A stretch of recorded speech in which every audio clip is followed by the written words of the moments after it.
Welcome to the Axis Strength Training Podcast. I'm your host, Jason Sweet, owner of Axis Strength Training in Johnstown. I created this podcast as an effort to let our athletes get to know our coaching staff and each other a little bit better through these conversations. My first guest is my beautiful wife, Martha, who coaches and is the nutrition coach at the gym. Welcome, Martha. Thanks, Jason. I'm going to ask you some questions just so our members can get to know you a little bit better. All right, great. My first question is, how did you get started in strength training and coaching? Do you want the long story or the short story? Give it to us straight. Okay, let's see. I grew up in a very active family. We always had a very active lifestyle, so I never worried much about exercise growing up. In my 20s, life sort of caught up with me, and I realized I needed to do something, so I started with jazzercise, aerobics, step aerobics, which I loved. That led me to some running. Sort of gave me a feel for focused, intentional exercise that I hadn't done before. That eventually led me to some strength training, which was more the bodybuilding type of training in a gym, focusing on specific body parts. And through that, I realized I really didn't need to do the extra running to attain the goals that I wanted. So I started there. Then I had children and tried to maintain some strength training as best I could.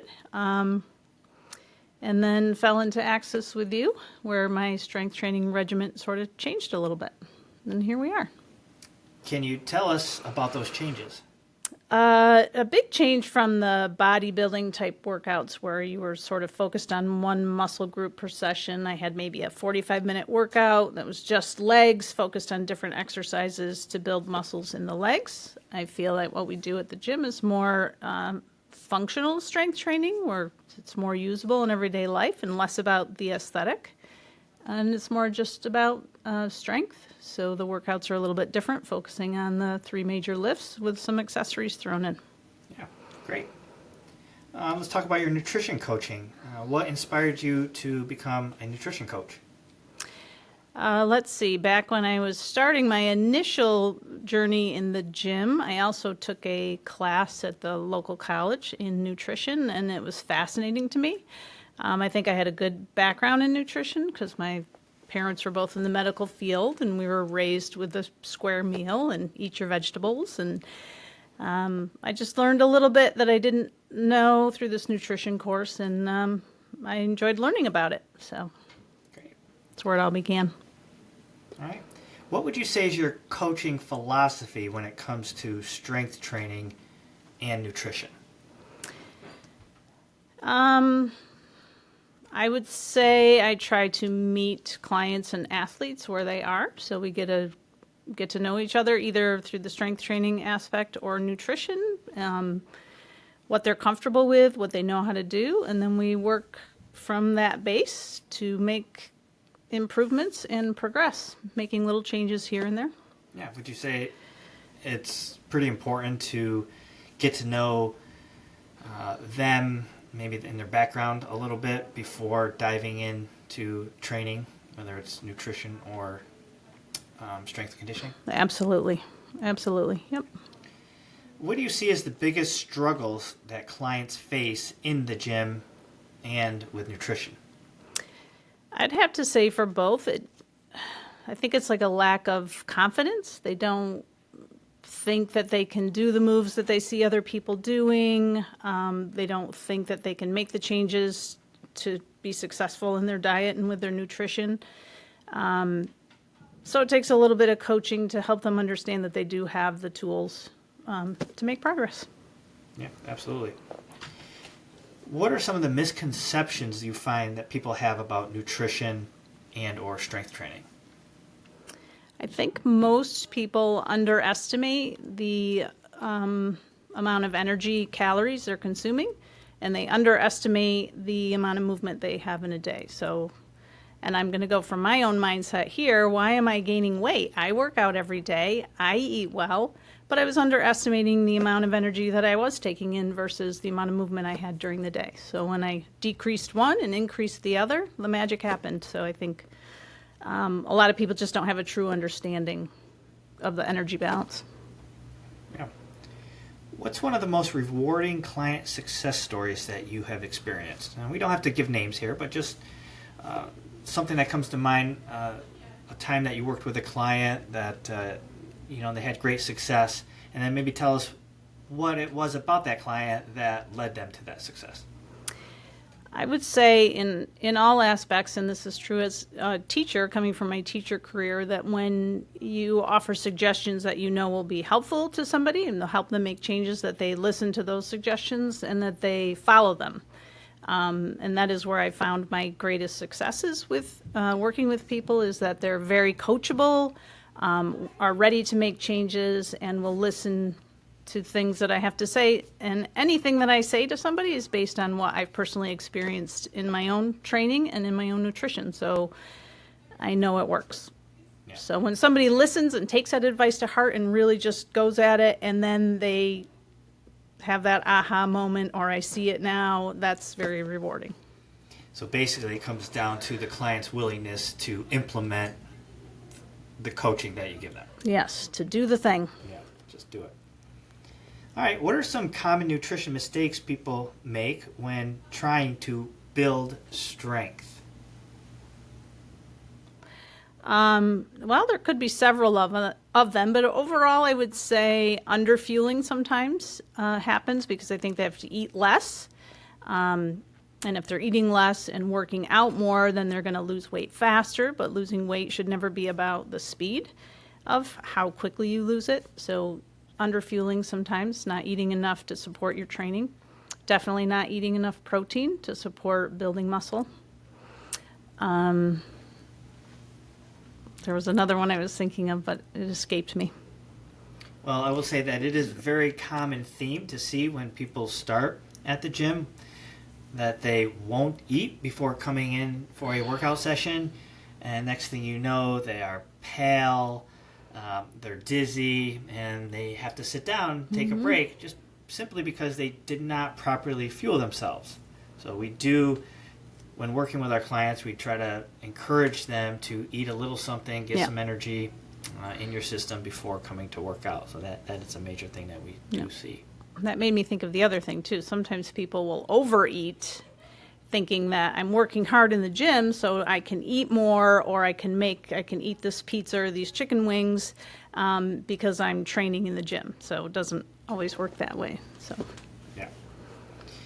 What's your take on trendy diets like keto, intermittent fasting, things like that? Well, when I hear that, my first response is a hard no. Stay away if it's trendy. I'm more about style, less about fashion.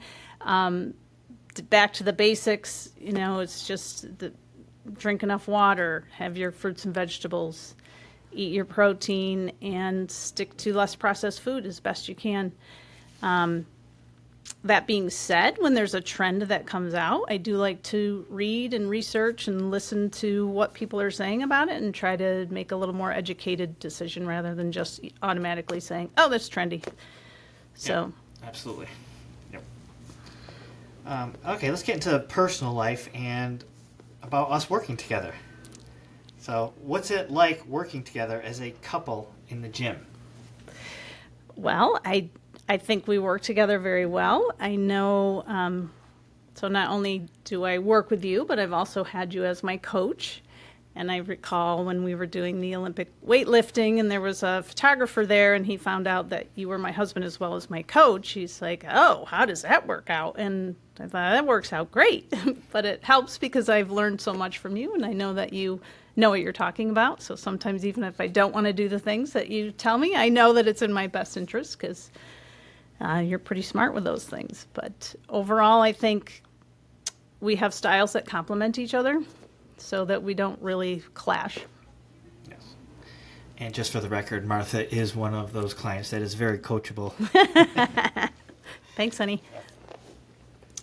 Do you think that we ever disagree on training or nutrition approaches? I wouldn't say disagree, but we definitely have some conversations, and sometimes your perspective might change my mind or my perspective might change yours. So we have that going for us. That's right. Yeah. Overall, I think we're pretty aligned. Yep. All right.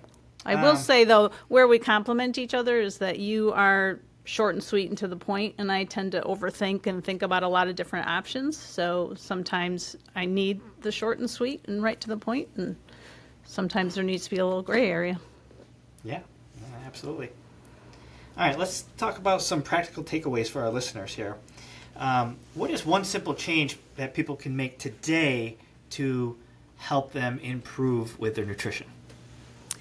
Limit your processed food intake. So processed foods means things that are processed to bring them to the stores the way that you see them. You want to try to eat foods that are as close as you would find them in nature. It's not always possible, but that's a good place to start, is to take a look at the types of foods that you're eating and read the ingredients. Yeah, absolutely. What's one great piece of advice you could give to somebody who is just starting their fitness journey? If it feels like you can't do it, don't stop. You just have to keep going. Especially if you're coming to Access Strength Training, you will get all the help that you need. It'll be uncomfortable, but you have to learn to just work through that uncomfortableness, because change is hard. But we're all here to help you make that change and make it as easy as possible. Not that it's easy, but it's totally worth doing. So you have to give yourself a little credit, give yourself time, be patient, and let us help you in all the ways that we can. Yeah, it's basically just stick to it long enough to see the results. Yes. People tend to quit like after 4 or 6 weeks. They're just not seeing the results. It's too hard. This just isn't for me. You just have to really commit and give yourself a good time frame, at least 3 months, to stick to it and create new habits and start to see some results. Yeah, absolutely. It's one thing we talk about a lot, is give it that 90 days as a minimum before making the decision to quit. Most people will start to see the results, feel a lot better, but it does take about that 90-day window. Yeah. And the same thing is true in the nutrition coaching, because we start really slow. I take time to get to know you, what your eating habits currently are, what are some things you're willing to do to make changes, what are some non-negotiables, and we start with small little changes, and it's a process and it takes time. So you have to be patient with that. Yep, absolutely. Great. All right, we're going to close this podcast out. I'm going to ask Martha to give us some final words of motivation or encouragement for our listeners. Stick to it. Give it all you got. Don't be afraid to push yourself a little bit. That's where you're going to make gains. One thing I see a lot in the gym is people think the weight is heavy. It's supposed to be heavy, but you're doing great. Stick to it. Keep adding weight and come see me and we'll talk about your nutrition. Yeah, awesome. I think that's great advice. Basically, just keep going, right? It's going to be difficult, but the effort is worth it. And you only fail when you quit, right? If you don't quit, then you haven't failed. You just get to try again, and you try again, and you get better and better with each try. And there is no failure, there's only feedback. So if you feel you failed at something, stop for a minute, take a look. What's the feedback you got from that, and how can you change that to make that better? All right. Awesome. Well, thank you, Martha, for being the first guest on this podcast. Hopefully there are many more to come. I hope you guys enjoyed. We look forward to giving you more of these in the future. So thank you all for listening, and we'll see you at the gym. Thanks, Jason.